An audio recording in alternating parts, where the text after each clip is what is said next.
I decided I wanted to move to Japan to go to fashion school. I had tried to go to university in New Zealand, but it didn't really work out for me. So I moved here, so to Japan, went to fashion school, and I worked in the musical theatre industry for 7 years after that. So that's kind of my sort of professional career starting off, kicking off. So I basically was creating costumes, mending them, altering them, dressing people, that sort of thing, and also doing a little bit of design as well. So it was like a whole lot of sort of like seeing the whole entire musical theatre industry from the inside was basically what I was doing. But then from there, I started researching like different ways of ethical ways of creating fashion, because we would go through prototype after prototype of creating designs. One of the biggest hurdles that we had was the designers would have, I'm sure you've seen it in like the fashion industry and stuff as well, but people would do these artistic drawings and the creators, the technicians will have to interpret that into something that is functional, as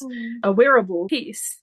But that translation and that sort of communication is probably the most inefficient, both in the fashion industry, but also in the sort of entertainment arts industry as well. So I started researching things that could help in that miscommunication. And that's how I found out digital fashion.